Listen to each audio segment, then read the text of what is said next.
Hey guys, my name is Timo Parker, I'm a vocal coach and I'm here to help you to improve your singing voice. This week there was a reoccurring topic following me. I was teaching a lot of online classes and somehow the same thing always came up. It's about the singer's mindset. So how do you approach all these difficulties when you develop your voice and how can you overcome them? So today I want to dive into 5 tips and tricks that can help you acquiring the right mindset for optimal voice growth. So without further ado, let's jump right into it. Okay, point 1, frustration. You need to learn how to deal with frustration because in the beginning, and you heard me talking about this all the time on this channel, if you take the air pressure out, if you take tension out and you just pretty much open up, maybe feel a bit naked in the beginning, have all these crutches not working for you anymore, things gonna sound different, things gonna feel different, and most likely if you've never done this before, you will feel like a beginner again. So for example, if you get frustrated and you want to get your result in the moment, you will start to get maybe angry and you will start to use a lot of willpower to make certain exercises, certain things work straight away.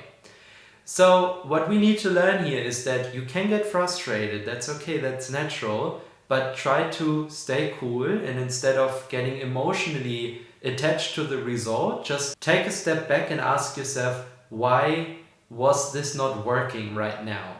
How can I fix this? So having more of a mindset of how can I fix this thing that didn't work right now or on a gig or whatever. So being maybe a bit more analytical, a bit more like a scientist and use your curiosity. How can you overcome this problem without getting too frustrated? And also see each mistake as an opportunity to learn. Because every time you are doing something wrong or it doesn't feel right, you have actually the chance to turn this thing to your advantage and learn from this mistake. So whenever you have the impression you are failing or falling, you're actually falling forward. So don't be afraid of making mistakes, and if you do so, don't get frustrated. Point number 2, have no sound expectations.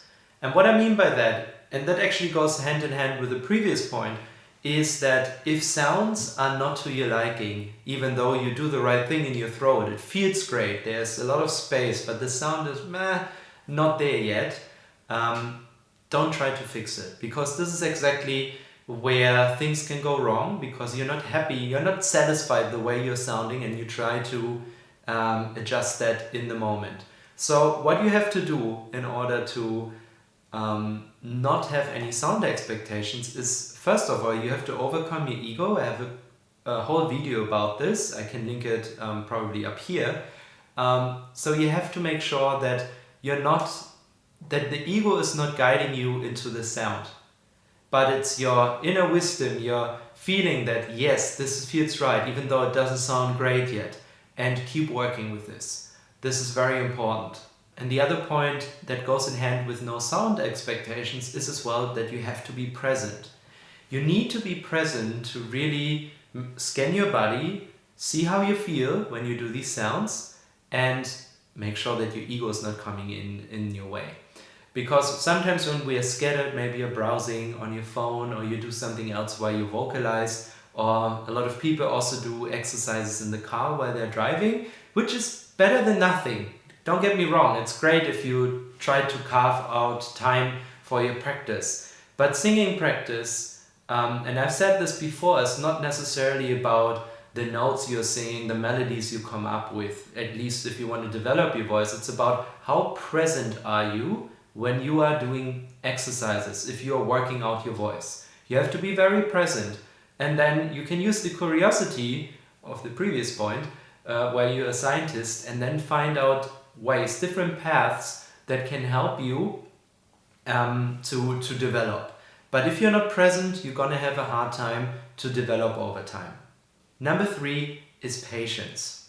It's probably the hardest point when you develop your voice, because it takes quite a while to grasp the concept that I'm talking about here on YouTube and to learn to sing based on muscles and don't use all of the other things like tension and air pressure or falsetto that actually hinder the growth of your voice. And one great teacher for this can be actually the anatomy. Because if you understand how your voice works, how it operates, you will be more patient because you understand why certain things the way they are. So for example, if you are starting to work out your CT muscle, the muscle that is responsible for vocal range, and let's say you haven't used it much and you don't have as much range as you're used to when you were using air pressure, you have to take a step back and then you have to be patient to build it up again. And anatomy can really help you to understand why you have to do certain steps. And I always try to incorporate that into my classes. When I teach students, I explain to them, we are doing this exercise, we are doing this step because this is happening in your throat. So if you have the knowledge, and you can gain a lot of knowledge here already on this channel for free by just watching these videos and see me explaining all these muscles, you will be a bit more compassionate. That's actually a point for later, but you will gain a greater understanding why certain things maybe don't work in the beginning. So patience, and base the patience on your anatomical knowledge so you understand how you have to build the voice. Point number 4, think long term. Is whatever you're doing right now, is this sustainable?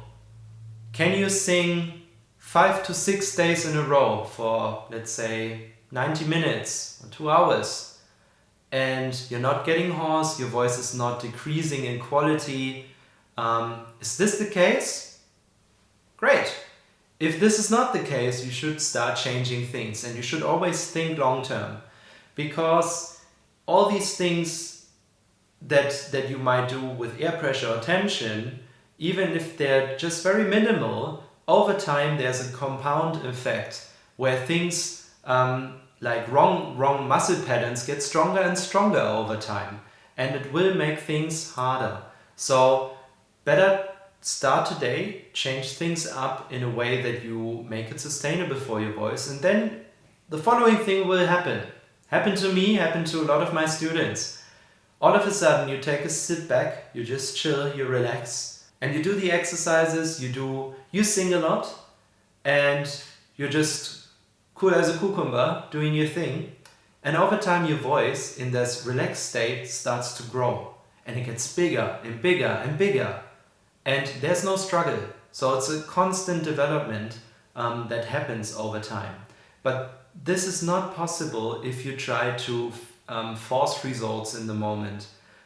So always think long term. Is this something that I could do? Because let's face it, most of the people that I'm teaching, they are professional singers.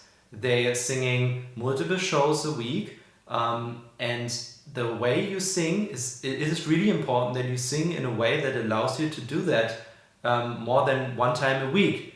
If you're just going to rehearse and you play maybe 1 gig a month, you can get away with that.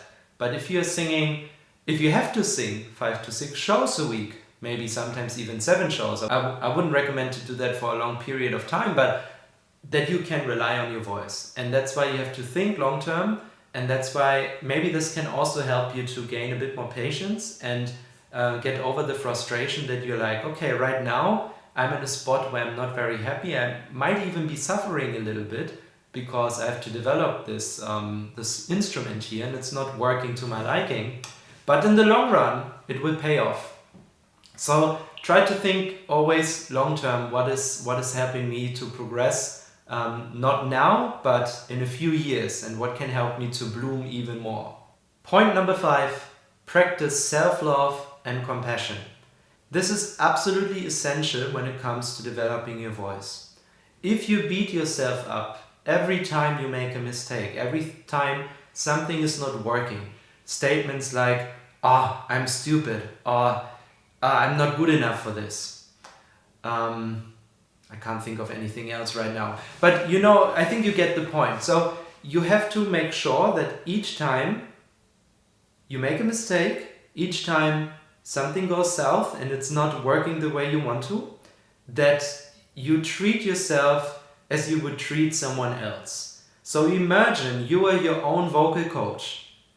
Would you go nuts on your student if the student makes a mistake? Of course not. You would support this person, you would try to guide this person, and you would try to make this person feel better and help them to improve. And this is how you should treat yourself.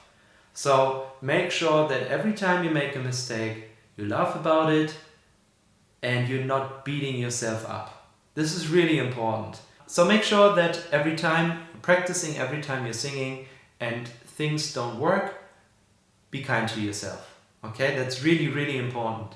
And then you can use your curiosity. Maybe you have a recording of the gig or of your practice session, you recorded something. And you listen back and you ask yourself, why couldn't I make this work? And this is also exactly what I do with my students. If they practice, if they have a gig and they're not sure what went wrong, they send me a recording and I can listen and say, look, this is what happened. You should try to focus on this or that. And this is how you improve. Small incremental steps that help you becoming a better singer. It's not like this and overnight you have a big voice. It takes time. And I hope that these 5 steps can help you to acquire the right mindset that will actually support you to host such a big voice inside of your body. At some point, technique is not something you have to think about anymore. It's just happening. Anyway, I hope this video could help you on your singing journey. If this is the case, please leave a like below and also a comment if you maybe have other points that you think are important. And I thank you guys so much for watching this video and I see you in the next one. Bye bye.